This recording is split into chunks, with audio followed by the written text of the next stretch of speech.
just want to say a huge welcome to all of you, and thank you for joining us in this webinar about the 5 data superpowers and the voices of those who wield them. I'm Jake Porway, and I'm joined by the illustrious Alison Carlman and Mohammed Radiat. For those who are watching the schedule, Daniel Kelly from the Anti-Defamation League was going to join the panel, but unfortunately had a family emergency, so won't be able to join us today, but we'll soldier on, and we're sending him good thoughts from this webinar. So what we want to talk about today is a little bit about this idea of data maturity and what that means and what it means to build superpowers in data as a nonprofit. I'm going to give you a quick overview for 5-7 minutes here about some research that we worked on over here at data.org.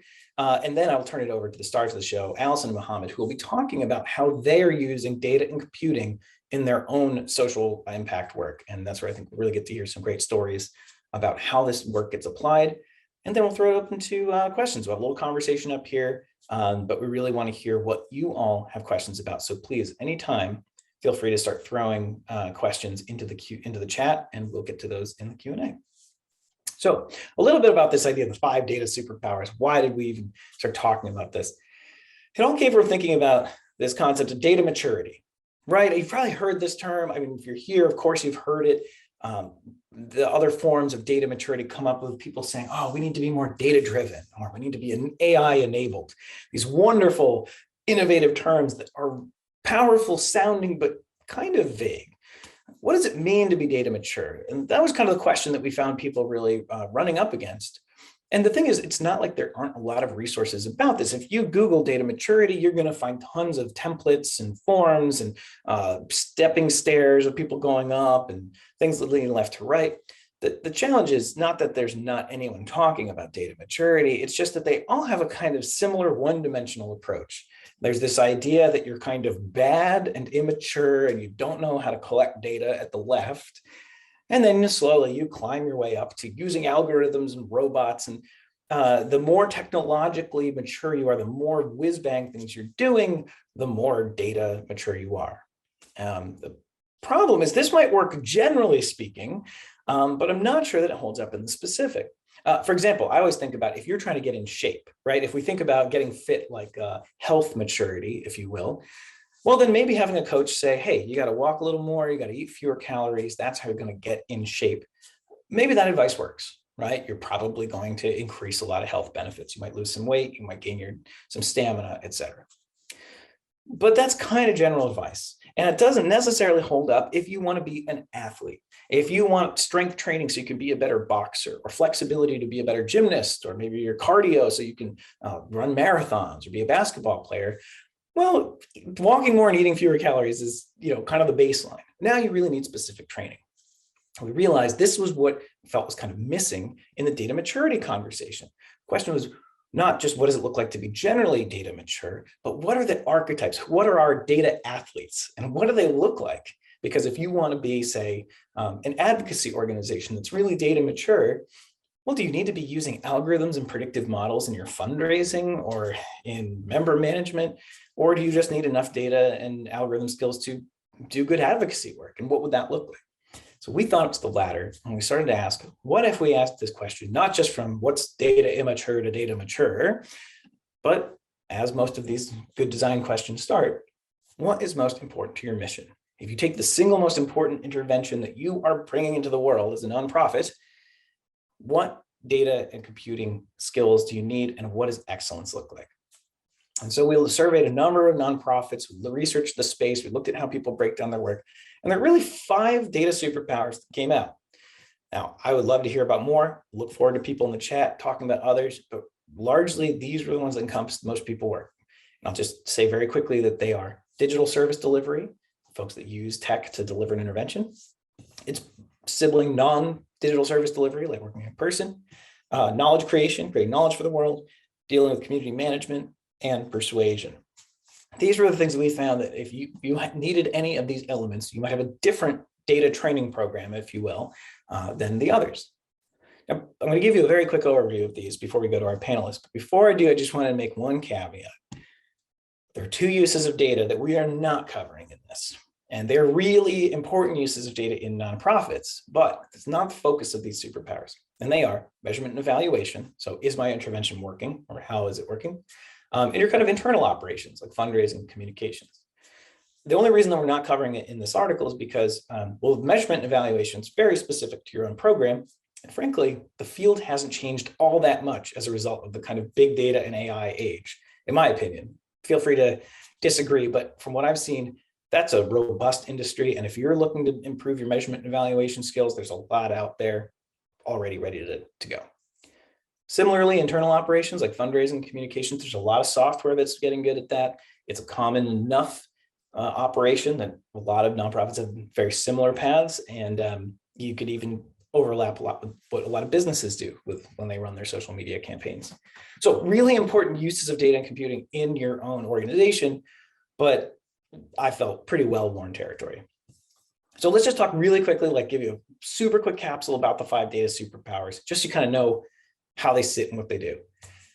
So first one, digital service delivery. Like we mentioned, these are folks like DonorsChoose, who we'll hear from in a minute, where your intervention is something like a website, a piece of software, an app that people communicate through. So then you get all this data, and your intervention with your customers or your users is happening on a platform. So you have tons of opportunities for using data, for building algorithms.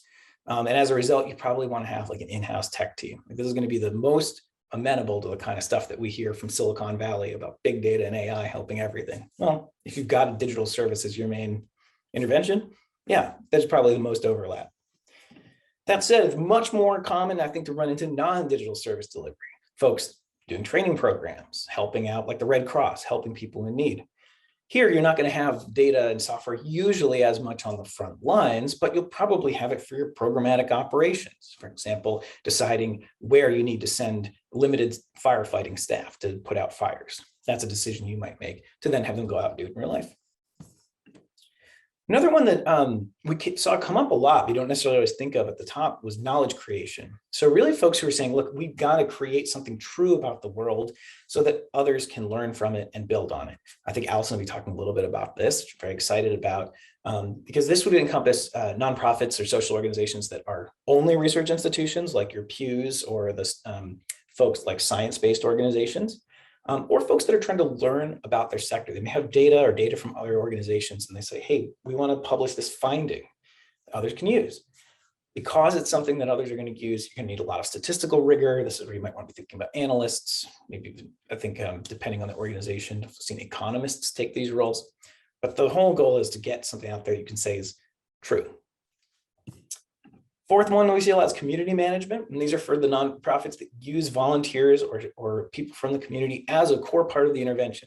Think Habitat for Humanity or maybe Doctors Without Borders. You have a large swath of folks volunteering their time. How you organize them is a really key part of your intervention. And so there's a lot of opportunities for thinking about data and computing there. And last, but certainly not least, persuasion. Now, this one sometimes makes people a little bit uncomfortable because isn't data truth? It's hard, it's objective, it's scientific. We won't be thinking about persuading people. That said, face it, that's very much one of the ways that data often gets used. When we see a flashy visual, it's not necessarily trying to be a scientific tool to be objective. It's trying to say, hey, look, I'm showing the way that coastline is receding because I want you to care about something. I want to change your mind. And there are certainly lots of tasks that we have in the social sector that require us to get people to change their minds, to break out of their common path to care about something bigger. And so data can be very useful in bringing awareness to causes or helping people realize their role in something. So here in Persuasion, you're going to imagine seeing more like visuals, more folks kind of bringing data to the fore to storytell and show folks what they should be thinking about differently. So that was a super quick run through. Don't feel like you have to memorize it all. There is an article on data.org's website about the 5 data superpowers. You can read more about it there. But that was what we found in our work. And if you were to just take nothing else from this talk, I would hope that this would be at least a window into thinking, hey, maybe in my own organization, I don't have to just think about like, am I an AI organization or am I just data immature, but actually start thinking, oh, for what we're trying to do, we might want to build these different superpowers. Maybe we use a lot of volunteers. So maybe we should think about what does it mean to build up our member management data muscle. Last thing I mentioned is these aren't mutually exclusive. So it's not like you're just one of these. And in fact, different departments may need different things. Like I think all of us are going to have fundraising departments using Persuasion because that's how our revenue models work. We convince someone our work is good enough to pay for. But hopefully this gives a framing as you think across your objectives in your departments for thinking which combination of skills are going to help where. So with that, let's take us out of the abstract into the specific. I would love to turn it over to Allison Carlman from Global Giving to talk a little bit about how they have built up their data superpowers and how they're using their work and what we can learn from that. So Allison, take it away. Thank you, Jake. I'm actually going to ask if Mohammed could go first. I need to switch out a power cord. I realize it's not working and I don't want to just die on y'all. So right? No problem. Would that be okay? And I'll be right back. Yeah, sorry. No problem at all. Mohammed, as long as you're ready, are you okay to go? Yeah, I'm good to go. Thank you. Great. So without further ado, let me turn it over to Mohammed Radiat from DonorsChoose. Mohammed, tell us a little bit about how DonorsChoose is using data as part of its superpowers. Yeah, sure. So I'll give some background on DonorsChoose first. So our mission is to make it easy for anyone to help a teacher in need, moving us closer to a nation where students in every community have the tools and experiences they need for an amazing education. We're like GoFundMe, you could think of like a crowdfunding site, but only for public school teachers. Teachers post on our site their ideas for classroom resources or experiences that their schools can't otherwise afford. And then we help bring those requests to life, both through small donor donations and large grants from companies and foundations. And to give you a sense of the size of the org, we're about 150 people. We do about like 150 million annually for donations, and we have a data team of size 4 helping all of that out. And I've been a data scientist at the company for a little over 3 years after a couple of years of consulting and a data science master's. Perfect. So our data journey began in 2012. We wanted to bring on a data scientist to experiment with having a data scientist in-house, and to help with the cost, some of our board members, like people that run the org, generously decided to fund that data scientist's salary for a year. Back in 2012, 10 years ago. Wow. Back then, data scientists were so non-standard at nonprofits that we needed to source that special one-off funding to experiment. And fast forward to today, our team is me, the data scientist. We have a business intelligence specialist, we have an analytics engineer, and we have a team lead. We're part of the Data for Good organization with a bunch of other tech-forward nonprofits. Global Giving is actually one of them. Our friend Nick Hamlin there is a great friend of mine. And we meet monthly to share tools, tips, and methods and other learnings. It's a great resource for efficient learning for orgs with similar goals and budgets to us.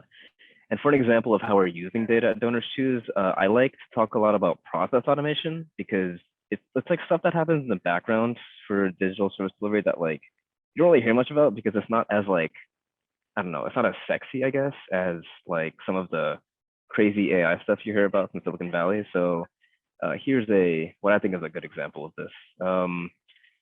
So when teachers post projects on our site requesting materials from a bunch of vendors, when that project is fully funded, we then order the materials and ship those materials to them.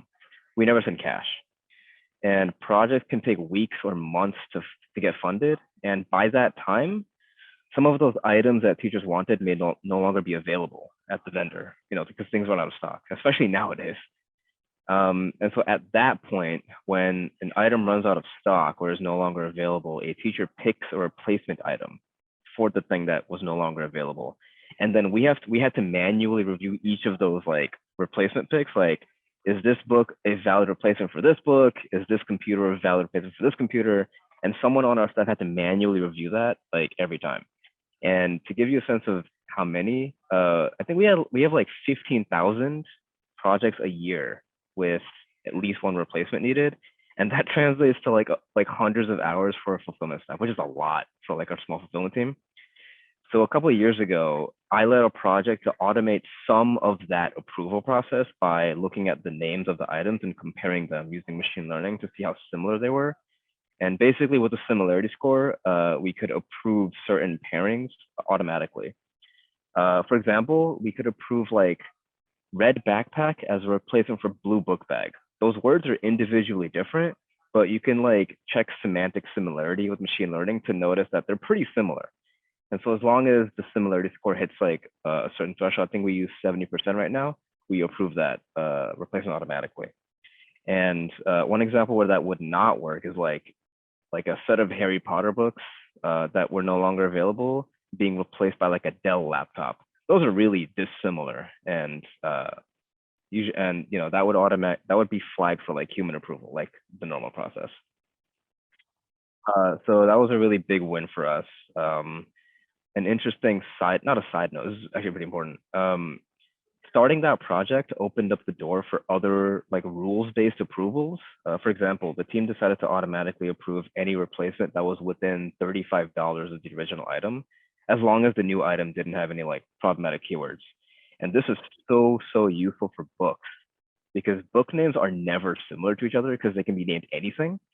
But they're close enough in cost that a book like The Great Gatsby would be an automatically approved replacement for a book like To Kill a Mockingbird. And the lesson for me here is that the act of trying to formulate a smart automation with machine learning does open up the door for other more rules-based possibilities that you may not have otherwise thought of before. For the sake of time, I'll stop there. But if you want to learn more about us and our data work, you can check out DonorsChoose.org. And we have a blog where you can look at some stuff behind the scenes. Fantastic. Wow, thank you so much. So before I move to Allison, I just want to kind of ask a question here. So this is, for the audience, clearly digital service delivery, I would say, in the sense that you are delivering the intervention through the website. Teachers are asking for things, people are matching them on. And so you found this process automation that allows you to match, missing items, or if an item's out of stock, to something automatically, saving tons of time. How, you mentioned you're a small team, only 4 folks out of however many folks you're serving every year. How did you decide on or discover that to be one of the problems to work on? Was it just one of many, or was it clearly arises a user need?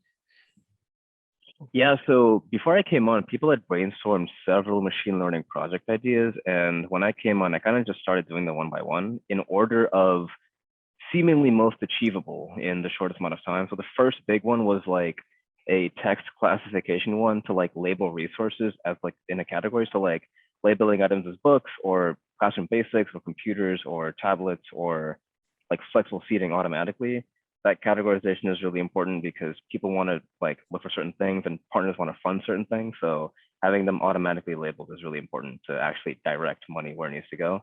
So that was the first big project that seemed most doable. And this was the next one because semantic similarity is like a thing now, and like language models are also a thing.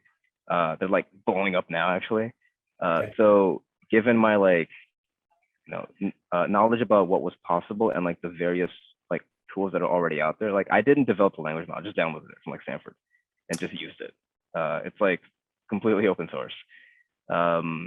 So I didn't actually have to do much work for that one, which is nice because especially for nonprofits with like low staff count, there's a lot out there that you can just download and use like right now. And you don't have to build not anything, but you don't have to build a lot of the things that you can just use.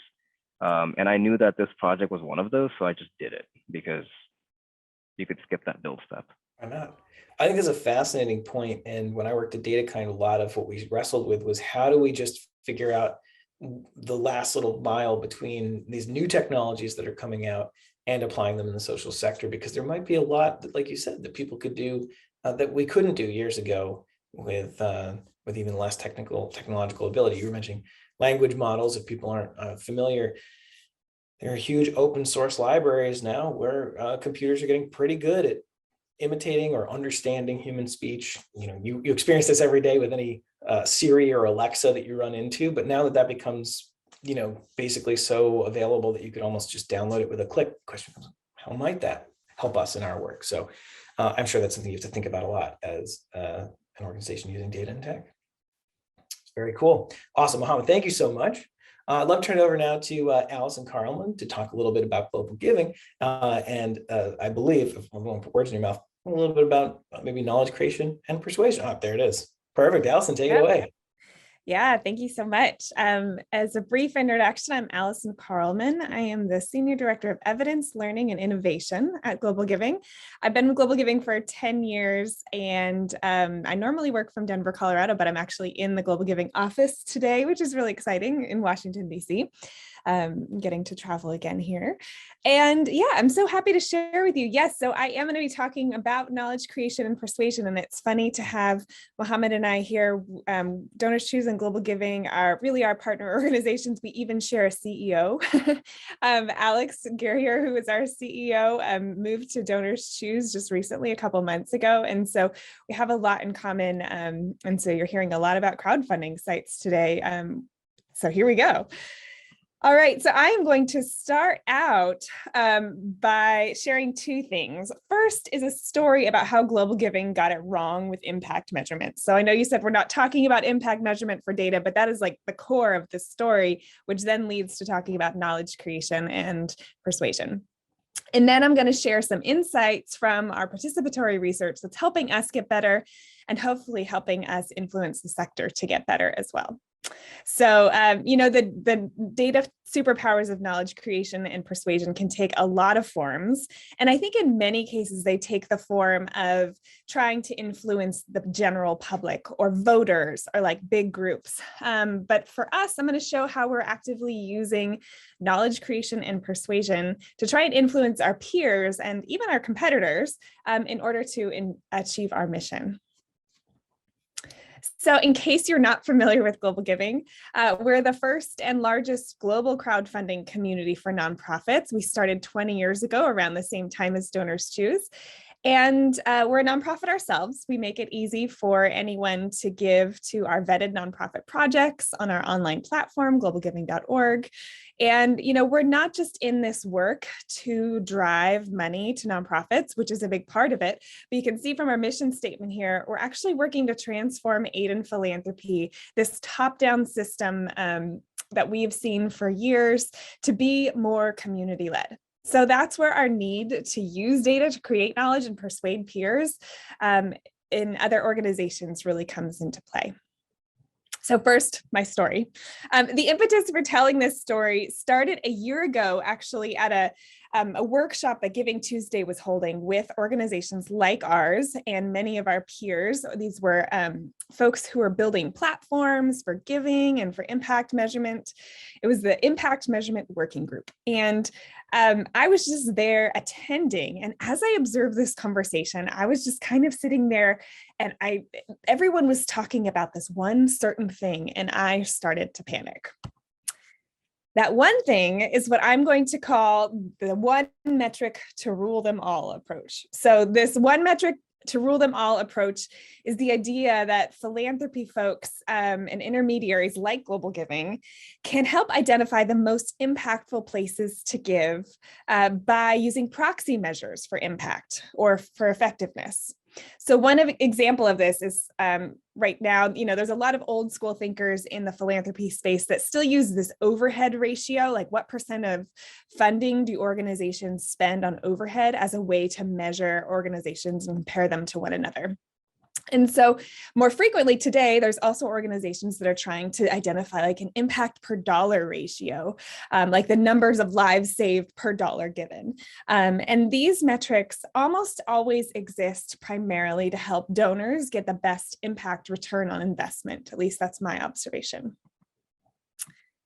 And since the early days of Global Giving, it's really been impossible or undesirable for Global Giving to collect this kind of impact data from the nonprofits that fundraise through our website, because it wasn't really ethical to ask organizations who are raising like $250 a year from us to fill out these like really onerous, impact reports about how they're using that funding.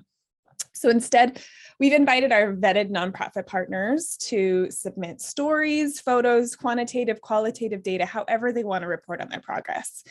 But we frequently get asked by companies or major donors to compare or recommend nonprofits that are most effective so that they can, make a major gift to the most effective nonprofits. So about 8 or 10 years ago, we started to try and learn what characteristics of high-performing organizations, what they all had in common in order to find a proxy for effectiveness. And our hypothesis, based on our research from the private sector, was that organizations that demonstrate this learning orientation, it's a cycle that we call listen, act, learn, repeat, they are more likely to be more effective. And so that was the one metric to rule them all in the global giving world for the last 5 years. We had to build out our data infrastructure internally to start measuring learning orientation from each of our nonprofit partners. So over several years, we did consult with our nonprofits in our community to create this incentive program to grow nonprofit learning orientation. We called it GG Rewards. So if a nonprofit attended a webinar, for example, or if they conducted a constituent survey, they could tell us what they learned in like 2 sentences and get points for it. And then organizations with more points got a higher ranking, and then they would be more visible to donors through our algorithms and our search algorithms in order to get more donations from the millions of dollars of like gift cards that are redeemed at Global Giving every year. And so we went into this, with what I felt like was a pretty cool and optimistic hypothesis that we could replace the time spent by nonprofits on fundraising for sending email appeals, for example, with time spent learning, which would benefit the people that they intend to serve, and we could reward that with funding. So that was our hypothesis, and then it got going. And in some ways, it was successful. Some organizations did tell us really compelling stories about their learning, and we were able to highlight learning organizations in our top 10 lists and channel more funding to organizations that were learning. And they were able to tell us how they were more effective because of what they learned. And we also grew more aware of the pitfalls of this one metric to rule them all approach. So we knew from the beginning that folks would probably try and game the system. That's how all systems work, where there's incentives. But we didn't really have an idea just how much they would try to do that. So many times people were copying and pasting junk into the fields to try and earn points. And on more than one occasions, believe it or not, nonprofits actually built bots to enter points into our system to get higher ranking because it was so worth it to them to get these donations. And there was more innocent gaming that happened too. We saw, though, that more than 80 organizations entered duplicate information to earn points. And evidence suggests that about 11% of our superstars, or highest ranking organizations, were gaming the system, at least by entering junk or repetitive data. So the people who counted the most here, those that were actually, really becoming effective on the ground, weren't necessarily the ones that were being highlighted. And that was really discouraging for us to learn. So our incentives were working was the problem, but they were problematic. And so it's embarrassing. This is the cringy part. It is embarrassing to admit, but we were becoming one of those funders that was creating all of these hoops, more hoops for nonprofits to jump through, and one of those funders that we were all railing against in this system. So that was painful. And it was also complicated too, because there were nonprofit leaders who were like happy to have some agency, and they were glad there was something they could do to get higher up ranking, and so that they could get more of this like free money flowing through the system. And so right now, as we're going through this process of figuring out what to do next, we also have to consider those folks. So while all this was going on, we also conducted a 2-year impact study. So our director of programs partnered with Nick Hamlin, our data scientist, and we partnered with PACT, another NGO, that's developed a capacity impact tool, measurement tool. And in the study, we just didn't find enough evidence that we were having a measurable impact on organizations becoming more of a learning organization. But we did find evidence that we were having a measurable impact on organizations using feedback to become more community-led. And in our other grant making work too, this is more of quantitative or qualitative data and more just stories that we were hearing. We'd really been seeing the value of community-led approaches in our disaster response work, and how important it was to be finding organizations that listen to and learn from and respond to people that are affected by their work. So our theory of change began to shift because of data, and we focused on more community-led approaches. So this is where I get to part two, and I promise part two will be quicker. When we were digging into what this idea of community-led approaches means, we launched participatory research with community leaders in 6 countries. And so for this work, we didn't have the in-house capability to like travel to 6 countries and, find local leaders. So we partnered with another NGO who had these capabilities to meet people in person. And actually some of it was like right at the beginning of COVID. And so some of it was in person and then some of it ended up being over the phone a lot of times. And it could have been easy just to change our impact proxy metric to shift from learning organizations to community-led organizations. And so stop awarding points for like attending webinars, but start awarding points for responding to your community. And I'm not going to lie, that's actually what we plan to do. Like we plan to use the data we had seen to just shift a little bit and just shift our one metric to rule them all. But, at the end of this research process, community leaders explicitly said, here's this awesome self-assessment tool that you could give nonprofits. We developed it. They could self-assess how community-led they are, and don't attach it to funding. Like, don't make an incentive out of it, because if you do, people are just going to write what they know you want to hear. And, it's not going to be fair to compare a community-led organization in Russia to one in Tanzania, because they have totally different social political contexts. And so they basically were like, we have all of these great resources for you, and don't do what you were planning to do. So that was a little bit devastating for us to figure out, okay, then how do we try and find the community-led organizations? Other things that we found out from that research was probably the most important thing was that being community-led is not so much about a who, like who's leading work. It's about a how. It's a craft. It's a way of working in relationship. And so that's a hard thing to measure, especially, with like giving points for a self-assessment survey.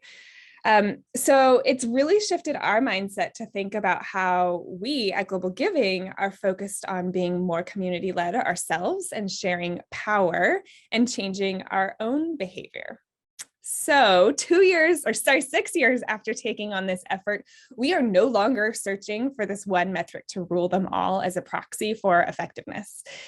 We are dismantling our data infrastructure. We're retiring effectiveness points and GG rewards, and our algorithms are no longer going to highlight organizations that are based, that have this one characteristics for donors that's based on our theory of change.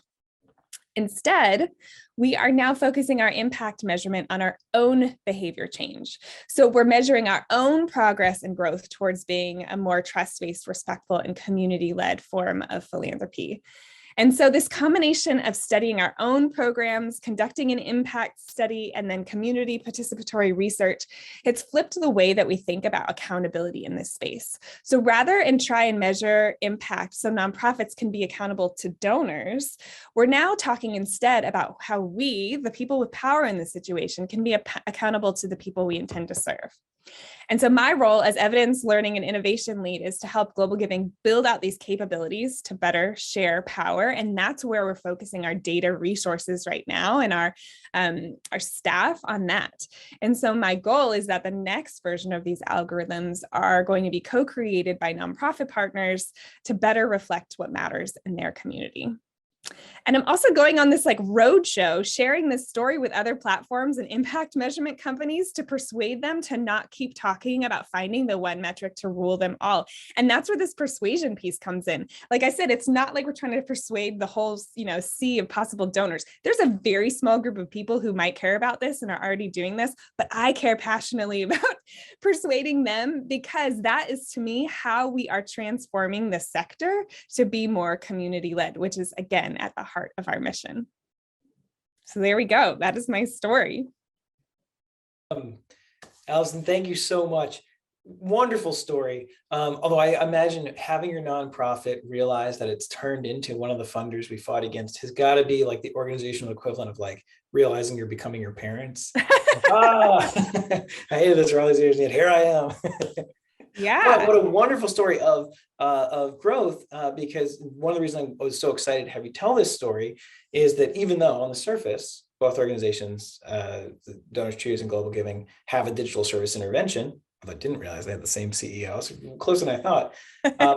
This is a great story of really focusing learning efforts on finding and researching something that could help the whole sector, right? The whole platform. If you, depending on what you find here, this might be something that other organizations adopt, others need to rely on. And hence why you can do the research and the influence. Seems like it's both. So I was going to ask, given that we all have limited resources, how are you kind of focusing, you're focusing your data resources on this? How are you balancing between doing more research versus influencing? Like, how do you divide it up, or does everyone just kind of work on everything equally?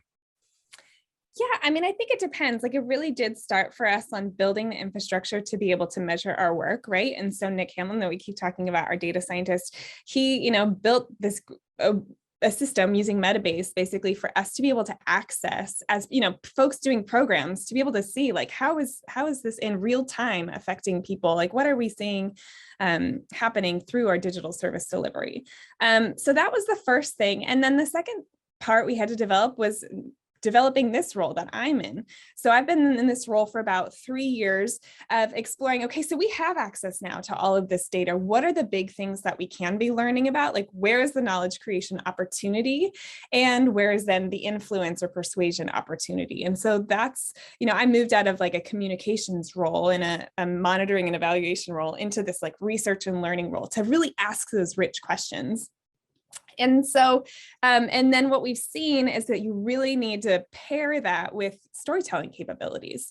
So you can't just have the data and build out the data team if you don't have people who can tell those stories effectively, in different media all over the place. If you really want to then be effective at persuading. So it's a combination of like great marketing and comms plus really rich data. And then there's this piece in between of really figuring out what questions it is that we're going to ask and spend our time in, because that's the thing about having a data scientist is like usually the world is their oyster as far as like how many questions you could ask. And it does take I'm part of the strategy team. It takes someone who's like really thinking strategically about what impact we want to have to figure out what questions are we actually needing to answer right now. Very cool. It's super helpful. I want to encourage our listeners to throw any questions you may have for our panelists into the chat as you have them. Hopefully you're here because you as well want to go on your own data journey. So please, there's your chance to ask questions that you've got. While we wait for questions to come in, I want to ask something to both of you that might be helpful to everyone. Allison, you just mentioned that you were in a communications role and then moved into evaluation and learning. Mohammed, you mentioned that years ago, board member just said, you have to have a data scientist. So here you go. Those are pretty, that's a, forgive my saying, a bit of a scrappy approach, right, to building a data team. It's not necessarily super top down. So I'm curious if you were able to give some advice to folks who might be in the position you were a few years ago, thinking, hey, I think I do want to build up a data team, but I may not have the board member assisting, or I may not have that person in-house to bring up. What recommendations would you give folks in building up their own data capabilities? And period. Mohammed, if you don't mind taking us first stab at that. Yeah. So I think there are plenty of examples now of nonprofits using data to really like further their mission in a really efficient and quick way, in ways that like just unlock new possibilities really for organizations. Like you have us, there's a bunch of others like Kiva and Code for America. There's a bunch of nonprofits that have like gone really deep in the data space. So we now have plenty of examples that you can use as like case studies. Like these orgs did it, we can also do it. And it definitely helps if you have like specific things that we have done at our orgs that other orgs could replicate. Like the thing Allison mentioned about Nick building out a system through Metabase, we've built out similar systems in Looker. Business intelligence is like 10 years ago-ish was like kind of like the new wave of BI tools that allowed orgs to really democratize data within their orgs across all staff, not just data people. That is a really big, like data democratization is a huge deal that like, even though we talk about it a lot, I still feel like we don't talk about it enough, even if it's like one of the main things, because it really does like everyone at the org having access to your data and having the opportunity to like in real time understand what's going on with your users and like your programs, that is like literally game changing. Like not having to go to like your small, sometimes overworked data teams with like a very small, how many people did this action in the last week question. Yeah. Like those can pile up really quickly. And it used to be like that at DonorsChoose, I think, where like before we had like Looker and stuff, the data team kind of handled all those requests. And like not having that and like having a distributed system where anybody can ask those questions at any time and get answers immediately is like, you know, orders of magnitude levels of just efficiency. So that's just one example. There are lots of other examples, but that one I think is like a really easy one to sell. Fascinating. So look to examples of others who are doing what you want to do and see how they did it, because there's a lot more cases of data-driven nonprofits out there. But it also sounds like you're pushing for, or at least it's worked for you all, to democratize some of that data analysis or at least question answering ability. So even if you have a data science team, having that infrastructure that allows others to ask questions in the organization has been helpful, if I'm hearing that correctly. Awesome. Very cool. Allison, any thoughts on how others can follow in your footsteps? Yeah, well, just to add on to what Mohammed is saying, yes, it's not, yeah, it's answering those questions. And then it's also like building dashboards too, so that you can be checking in. So you don't even have to be like, you know, super keyed into how do you ask questions. You could just sort of ask your questions that are like based on your key performance indicators for the year, and then have a dashboard built, and have that access. So that is really important. So that was probably number one for us. And then, like I said, number two is having then someone who's strategically thinking about what are the questions that are, you know, if we could answer this about our communities or about our customers, that is something that would be game changing, you know, for if your mission is to be an advocacy organization, then it would be game changing for your advocacy. That's really important. And then I also would say we partnered in a lot of cases, like for our impact study, we didn't have the staff to do an impact study. So we partnered with another NGO, and we got a grant to make that happen. And then for this other one where we were asking, you know, this participatory research approach, we partnered with another NGO who had access. And in fact, we paid them in that scenario. So I don't think you need to have like all of the staff all of the time. If you can get to the right question and the right method, then you can partner. And then, you know, most recently we've hired a designer in residence. So a human-centered design expert who's been part of our team for 2 years. And she has really been a game changer in helping us build these capabilities to be more in touch with our community, our constituents, the people that we serve.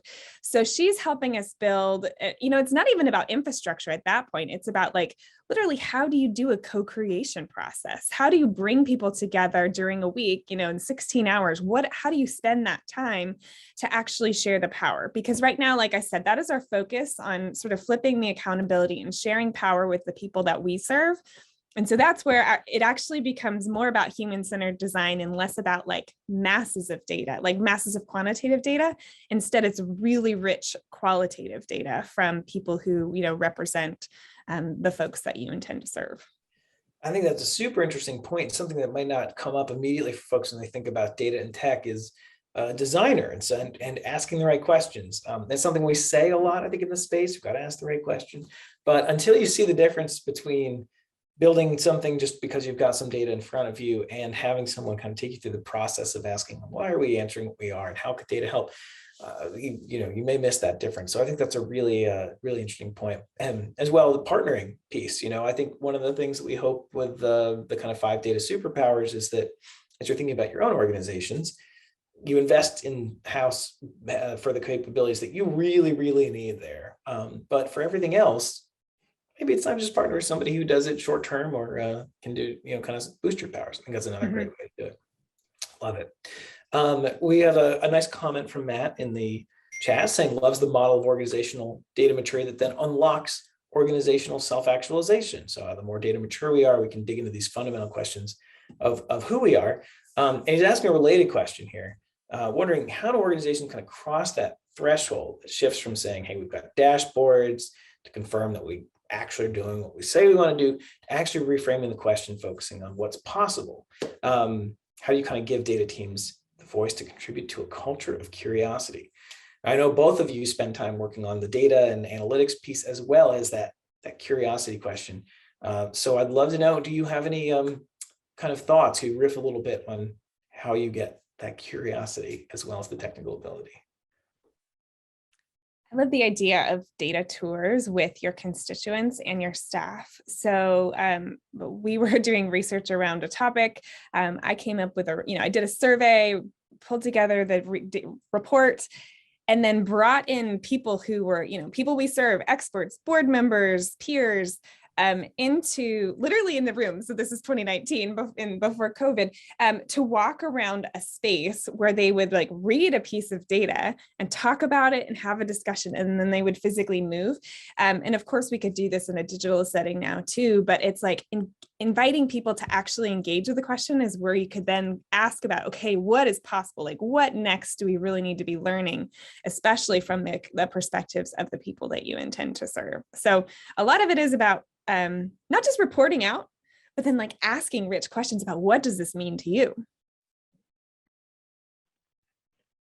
Yeah, so this is a fantastic question. A lot of thoughts, but I think I'll start with our data team has a lot of freedom, really, to question a lot of what goes on in our data. Like if at any point we are wondering what is this field and what does it mean, we can just ask whoever built that field or people that know what the field is.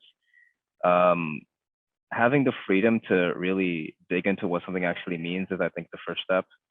And it unlocks like possible changes, possible ways of doing things better from our perspective that people may not have thought of before. Another thing that I think a lot about is adaptability. So like, for example, Allison mentioned their theory of change when working through the project she mentioned. We also have run through our own theory of change related to equity over the past couple of years, given the national conversation. And we actually borrowed a lot of Allison's work and Global Giving's work to develop our theory of change, and really just kind of shift our focus a little bit. It's not that we weren't doing really well by equity-focused schools that serve the most needed populations. It's just that that wasn't like, it wasn't like in a, what's the word? Like a outwardly spoken or there's like a word that is on the tip of my tongue, focus. That we weren't like talking directly and specifically about it really until the past couple of years. And now that we are, that opened the space for the data team actually taking on a project to split out data based on which populations the money was going to. So for example, like we have 3 different tiers of schools. We have equity focused schools, which are both low income and high populations of underserved minorities. We have other low income schools, and then we have the rest of schools.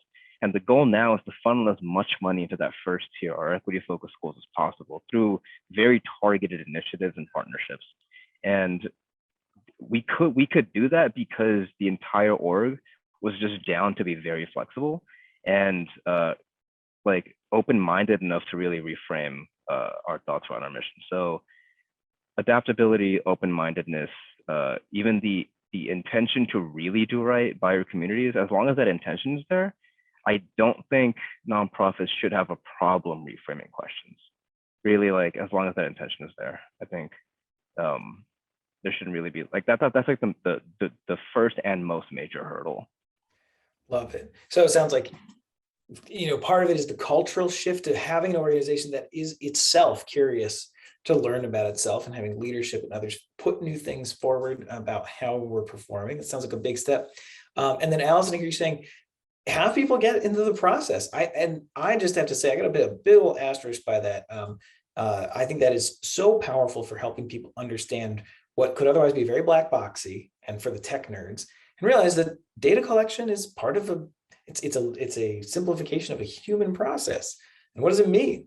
I know Mohammed and I had talked on our one-on-one call before the panel, but this quote that I love from the 1964 World's Fair, my friend Mark pointed me to, where IBM put out this computing pavilion to teach people what are computers, how do they work? And they had a line that I'm going to butcher here, but basically to the effect of saying, the actual act of preparing a problem to be solved by a computer is actually where you gain the richest insights, not just in trying to solve that problem, but actually understanding the nature of it, what people care about. And so one of the best things you can do to get people to, I think, to understand data computers, have them come through an accessible piece of it and try to pose the problem. People will learn so much. So I think that is great and something every team can do. That's awesome. Now, we're coming up to the end here. We've got about 5 minutes left. I want to ask one last lightning round question. We've talked about the data capabilities that you do have, but nothing is stagnant. There's always places to go up. I'd love to hear from y'all. If you could build more data capabilities, if you had to pick another of the superpowers or some part to beef up, just something that would make your lives easier, what data capabilities are you wishing you could build? And I'll turn it for Allison, if you don't mind, start first on this one.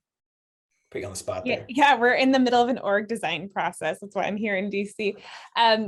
And right now, it's related to data capabilities, but our big challenge is knowledge management. So, we have all of these datas and queries that we could run anytime. What does it mean? And then how do we store what it means and share it in a way that we can then share it with the people who know or need to know.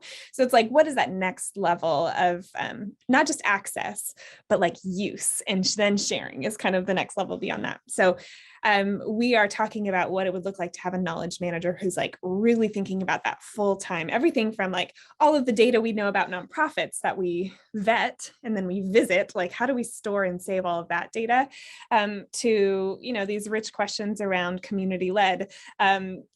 Is everyone passing the bus test as far as like the knowledge and information that they know, being able to share that with whomever comes next in their role? That's awesome. And I think that speaks to, data is only as good as how you can make use of it at the right time. So knowledge management, love it. Mohammed, what other data capability would you build up? Yeah, I will say that knowledge management is not a thing that I have really ever thought about, but that is actually probably something I might want to bring up. So potential thank you in advance. I want to say that we're pretty good on the entire data lifecycle right now, but the one thing that we are currently trying to kind of casually build is like machine learning operations. So before I got into the space, I had no idea that like there's a whole subfield of machine learning called machine learning ops. You might have heard the term MLOps or MLOps, depending on who you ask. And it's really just maintaining, upgrading, and making sure your models are actually working in production. So like, for example, if the distribution of data that you're predicting on changes, you want to catch that. If something fundamental changes with like the process that might screw up or change how your model works, you want to know that. All of these like questions of things that change over time as your models run, that's like it's like hard. It's really hard because it's a pretty new way of thinking about things. Like I think humans are kind of built to think of things statically and not dynamically, and this is like an example of that really working in the real world. And we're in the middle of upgrading that like resource categorization model that I mentioned right now. We're probably gonna have to think a lot about it when it comes to building out a recommender process or like a recommendation system potentially for the site. So yeah, that's a small tidbits on that. Awesome, thank you. And I want to point out something that will sort of maybe seem obvious in retrospect, but it is that you both mentioned infrastructure and capacity, infrastructure capacity, which I think anyone here who's at a nonprofit and probably relate to, whether it's data capacity, infrastructure, or other, that seems to always be the thing we're kind of lacking the time and money for, is to beef up the internal operations. Everyone wants to focus on the programs or the flashy. So I think that's insightful. Also, for any folks who are thinking, hey, I just need a data scientist, or I'm going to get my 2-person machine learning team, know that even once you have that underneath, that core infrastructure is really, really going to be important. So on that note, I want to thank you both so much for taking the time to come share your stories and talk a little bit about how you yourselves built up your data superpowers. And it's been incredibly insightful to me. I hope folks on the rest of the line should take some lessons here for their own data journeys. And with that, I want to give a little bit of a shout out here to places you can go next as you continue your data journey. So on data.org's blog, we have an article about the 5 data superpowers. If you want to refresh your memory, dig in, see how they're kind of the skill sets are different. Or as we talked about data maturity at the top, there is a data maturity assessment running at data.org, data.org/DMA, which is trying to focus to break a little bit from this, this binary, one-dimensional piece that we were talking about at the beginning. So hopefully that can also give you some paths forward if you're wondering where do you go next in your own organization. And of course, if you're seeing other data superpowers, other great tips, shout it out at us, data.org on social media, on other platforms. So thank you again to the panelists. Huge thank you to Nicole Verger from data.org who kept this whole webinar running and got us all set up. And thank you most of all to all of you for joining us. And we wish you luck on all of your data journeys. Thanks so much. Enjoy the rest of your days, nights, whatever comes next.